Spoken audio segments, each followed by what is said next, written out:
Entérate con Leslie. Somos una plataforma virtual de entrevistas e información especializada en el ámbito jurídico nacional e internacional. Búscanos a través de nuestra portal web www.enterateconleslie.com. Síguenos a través de nuestras redes sociales. Entérate con Leslie. Hola mis amigos, les saluda Leslie Yaca Ramírez en la dirección y conducción de Entérate con Leslie. Es un placer reunirnos nuevamente con ustedes a través de nuestras redes sociales y como siempre esforzándonos por traer nuevos contenidos a nuestro programa, un poco lejos de la coyuntura nacional que está muy confusa, llena de incertidumbres, y vamos a esperar que esto se aclare prontamente para poder ya hablar sobre los resultados oficiales de cómo será realmente esta elección de la segunda vuelta electoral, lo cual no dejamos de estar siempre al pendiente, ¿no?, de lo que pasa en la coyuntura política electoral. Por supuesto que es un tema que nos interesa, pero a veces por estar muy concentrados en la coyuntura política electoral, pues dejamos pasar otros temas más importantes o que son también importantes y que merecen ser tratados. Por eso hoy traigo un tema muy especial. En el bloque jurídico vamos a estar con la doctora Ena Carnero. Ella es directora de la Escuela de Posgrado de la Universidad Nacional de Trujillo. Un saludo muy especial a la Universidad Nacional de Trujillo y a toda su plana docente, administrativa y alumnos. Muchísimas gracias, ¿no?, por escuchar el programa, por ver y escuchar el programa. Y vamos a tener como invitada a la doctora Ena Carnero, con quien vamos a conversar un tema sumamente importante. Ustedes saben que el día lunes 28 de junio, el doctor Diego García Sayán, ¿no?, él es el relator de especial de las Naciones Unidas sobre la independencia de magistrados y abogados, sustentó el informe ante el Consejo de Derechos Humanos de las Naciones Unidas, titulado Pandemia de la enfermedad por coronavirus, impacto y retos para una justicia independiente. Doctor Diego García Sayán ha establecido en este informe una suerte de conclusiones y recomendaciones que tienen que ver justamente con el acceso a la justicia, ¿no?, con la independencia de magistrados y de abogados. Por ejemplo, en este rubro de recomendaciones, plantea que el Estado es responsable de garantizar el acceso a la justicia, el funcionamiento de una justicia independiente y su acercamiento a la gente. Plantea que la administración de justicia debe ser considerada un servicio público esencial y su personal integrante, personal esencial en contexto de pandemia, incluyendo los procesos de vacunación. La suspensión de la actividad judicial debe ser, dice, sometida a escrutinio estricto por tratarse de un pilar fundamental en la tutela de derechos humanos. Los estados deben adoptar las medidas necesarias para priorizar la atención a situaciones delictivas que hayan aumentado, dice, exponencialmente durante la pandemia. Los planes de descarga procesal que deberán ser necesarios para una racionalización de los servicios de justicia deben ser transparentes y respetar los estándares garantistas de la independencia judicial y de derechos humanos. Los estados deben impulsar políticas adecuadas para lograr un acceso universal, dice, a Internet y a las tecnologías de la información que cierren la brecha digital y asegurar un real y efectivo acceso a la justicia, garantizando la conectividad. Y así una suerte de recomendaciones con que vamos a conversar en breves instantes con la doctora Ena Carnero sobre este tema y algunas sugerencias que de pronto nos pueda dar respecto al informe. Regresamos a la pausa comercial con la doctora Ena Carnero y el bloque jurídico sobre el informe sustentado por el doctor Diego García Sayán, la pandemia y el acceso a la justicia. Tras la pausa, regresamos.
amigos, entonces regresamos al bloque jurídico con nuestra distinguida invitada, la doctora Elena Carneiro. Ella es directora de la Escuela de Posgrado de la Universidad Nacional de Trujillo, como lo anunciamos, y vamos a conversar sobre un tema muy interesante que se trata del informe del relator de las Naciones Unidas sobre independencia de los magistrados y abogados a cargo del doctor Diego García Sayán, quien sustentó su informe ante el Consejo de Derechos Humanos de las Naciones Unidas. Muy buenas noches, doctora Elena Carneiro. Muchísimas gracias por estar con nosotros nuevamente en el programa Entérate con Leslie. Muy buenas noches, Leslie, y a todos los que están escuchándonos. Agradezco también nuevamente esta invitación que me has hecho a nombre de, yo participo a nombre de la Unidad de Posgrado en Derecho y Ciencias Políticas. Eso quería aclarar. La Unidad de Posgrado en Derecho y Ciencias Políticas de la Universidad Nacional. Muy vinculante con el tema que vamos a tratar. Doctora Elena Carneiro, en este informe, uno de los puntos que me llamó poderosamente la atención es en el punto número 6, que dice que para nutrir este informe se envía un cuestionario a distintas entidades del Estado, organismos públicos, asociaciones profesionales de jueces o abogados e instituciones de la sociedad civil. Le pregunto, ¿usted ha tenido acceso a algún cuestionario que haya provenido de la relatoría, o sea, que para poder dar alguna opinión, alguna tingencia respecto a lo que significa el marco de pandemia relacionado al acceso de justicia, como se dice acá en el punto número 6? No. Más bien agradezco que me hayas invitado a comentar sobre este informe y que nos ha permitido tener la oportunidad de poder tener conocimiento de él, estudiar algunos puntos, y hablo en plural porque apenas me contactaste, yo he podido conversar no solamente con estudiantes que están haciendo ya sus prácticas preprofesionales, y también con algunos colegas, jueces y abogados, y entonces resulta que no hemos tenido conocimiento, al menos en nuestra universidad no ha llegado ningún documento que se refiera a la evaluación, primero a contestar el cuestionario, que se supone ha enviado, no es que se supone, sino que envió a todos los países el relator especial de Naciones Unidas, y no ha llegado al menos a... De repente faltaría en este punto, como siempre hemos advertido en otras temáticas de derechos humanos, que sería conveniente que cuando los órganos supranacionales o los mecanismos no convencionales como son las relatorías, los grupos de trabajo que tienen este tipo de temáticas que son muy interesantes, de pronto se puedan publicitar en la plataforma del Ministerio de Justicia, y desde ahí hacer esta convocatoria a las universidades privadas, nacionales, para que puedan, solventar estos cuestionamientos con conocimientos, con sugerencias y recomendaciones. Yo creo que está faltando mucha publicidad en ese tema, y siendo las facultades de Derecho las indicadas también para poder de alguna manera dar el suministro de algunos flujos de conocimientos o de experiencias, yo creo que eso podría enriquecer un poco más este trabajo tan importante que realizan los relatores.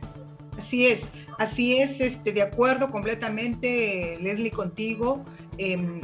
Efectivamente falta esa difusión de aspectos tan importantes que toca el informe, como es los impactos de la pandemia en el funcionamiento de la justicia, y también, por supuesto, en el acceso a la justicia, evaluando también las limitaciones y las restricciones que ha habido como efecto de la cuarentena, y ahora cuarentena también y en adelante. Entonces, y creo que a partir de esa difusión que tendría que hacer el Ministerio de Justicia, que de repente quizá lo haya hecho, pero como te digo, no ha llegado el documento, es que también podemos incentivar a los estudiantes, en el interés para la vigencia ¿no? Y la promoción de los derechos humanos, en este caso que es pues un derecho tan importante como es el acceso a la justicia, el derecho a la defensa, ¿no? de los patrocinados, y en general que se trata de defender todos los derechos fundamentales, ¿no? Yo pienso que sería una labor importante que, o sea, redundaría en beneficio de los futuros profesionales, porque la pandemia, de hecho, que nos ha cambiado la vida y ha impactado en el derecho. Entonces yo creo que hay que preparar, ahí sería la labor de las universidades en preparar a la juventud, a los futuros profesionales del derecho, ¿no? En qué hacer, qué es lo que nos falta a partir de la pandemia en la administración de justicia. Doctora Elena Carnero, justamente una de las tantas recomendaciones o conclusiones del informe a la que llega el doctor Diego García Sayán habla de un conjunto de restricciones y limitaciones que como consecuencia de la pandemia ha impactado directamente al ejercicio de la abogacía y también al ejercicio de la magistratura. Y eso es muy cierto, nosotros hemos sido testigos de todo cuanto ha pasado en el sistema judicial desde el inicio de la pandemia, que nosotros veníamos reclamando de tiempo atrás la modernización del sistema judicial, ¿no es cierto?, dejar de lado un poco los expedientes escritos para poder pasar a algo más ágil, más célere, ¿no?, que pueda dar no solo modernidad, sino también eficiencia. Hoy el Poder Judicial del Perú ha iniciado, ¿no?, una reforma de la justicia en la brecha digital, ¿no?, y progresivamente se están instruyendo, se están adecuando mecanismos para poder hacer esta justicia, digamos, digital más accesible. ¿Qué opinión le merecen los cambios que están habiendo en estos momentos en el sistema del Poder Judicial en el Perú? Bien, los cambios, entiendo, respecto a la digitalización de la justicia, ¿no es cierto? Aquí yo quiero señalar las limitaciones, las restricciones que sufrieron los abogados y también los funcionarios del Poder Judicial, así como también los jueces, es decir, todos los involucrados en la administración de justicia. Y me quiero referir a la primera etapa, cuando se inicia la cuarentena, ¿no? En esta etapa, por ejemplo, ¿qué derechos, ¿no? ¿Qué derechos quedaron un poco postergados, ¿no? Entonces, por ejemplo, respecto al proceso de alimentos. El proceso de alimentos en el inicio de la pandemia no se permitía el ingreso de demandas porque se listaron una serie de asuntos prioritarios. También, de acuerdo a un informe de Defensoría del Pueblo, sé de que, por ejemplo, los casos de violencia, ¿no?, de violencia contra la mujer y contra la niña, también sufrieron atrasos en las denuncias, ¿no?, para la gestión de las denuncias, y lo peor es que estas a veces no se permitía hacer las denuncias a las víctimas, y además, bueno, se postergaban. Ese es el asunto, que se postergaban. Y las víctimas continuaban pues conviviendo con los agresores en casa debido a la cuarentena. Entonces hemos visto aquí la afectación de derechos tan importantes contra la mujer, ¿no? Y también, por supuesto, contra el debido proceso.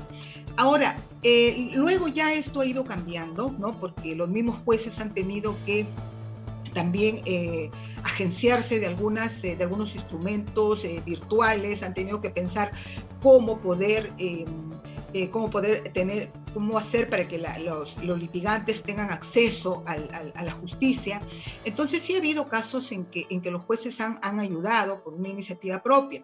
Yo sé que es difícil, es bastante difícil, porque la justicia digital, lo que se llama la justicia digital, necesita también de una inversión de dinero, ¿no? Entonces, si bien es cierto, en nuestro país ya contábamos antes de la pandemia, por ejemplo, con el sistema integrado judicial, la notificación electrónica, la firma electrónica.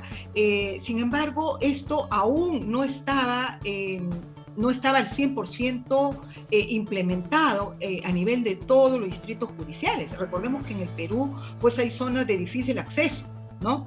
Si ya sufrían de restricciones, de limitaciones, no solamente geográficas, ¿no? Sino también de abastecimiento, no solamente de materiales para poder trabajar, hablemos pues hablemos de computadoras, hablemos de servicios de internet, pues durante la pandemia esto fue mucho más difícil y hasta ahora esa brecha, le podemos llamar esa brecha digital, hasta ahora no se ha solucionado, ¿no? Entonces las medidas que se están tomando, que yo las veo por un lado buenas, porque yo sé que hay una política también, hay una política al respecto, y también quiero mencionar aquí un asunto que he encontrado, que se ha dado últimamente, ¿no? Que es una resolución administrativa número 00153-2001, ¿no? Del CE, Poder Judicial, donde disponen la implementación del plan de interoperabilidad entre el Poder Judicial y las comisarías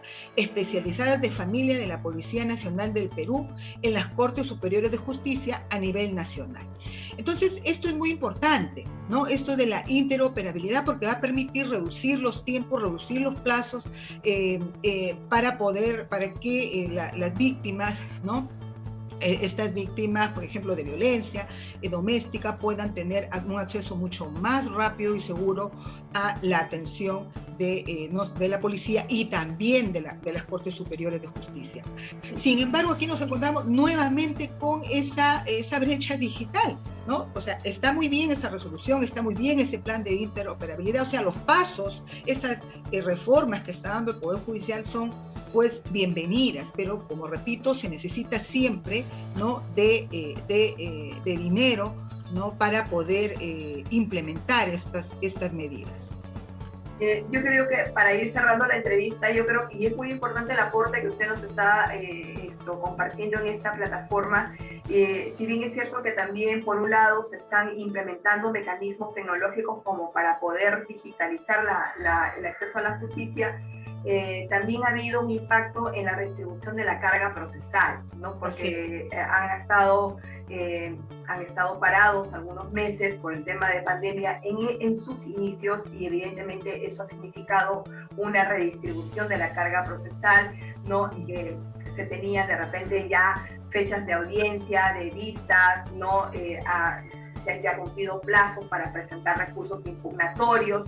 Bueno, en realidad todo el 2020 ha sido un año en la que han estado adecuándose a cómo realmente se va a poder garantizar el acceso a la justicia. Pero la pandemia trae algo interesante, y es que lo que se pensaba hacer de repente en muchos años posteriores, no los ha tomado por sorpresa a todos y ha hecho que la justicia en nuestro país, y esto ha sido en el mundo en sí, es que hayamos adelantado esta modernidad o esta reforma digital en el sistema judicial del Perú, lo cual va a llevar todavía años por delante para poder tener un buen sistema judicial digital que funcione a la perfección, que tenga otro mecanismo de acceso, que por ejemplo sea más funcional, más efectivo cuando un abogado solicite hablar con el juez de la causa, ¿no?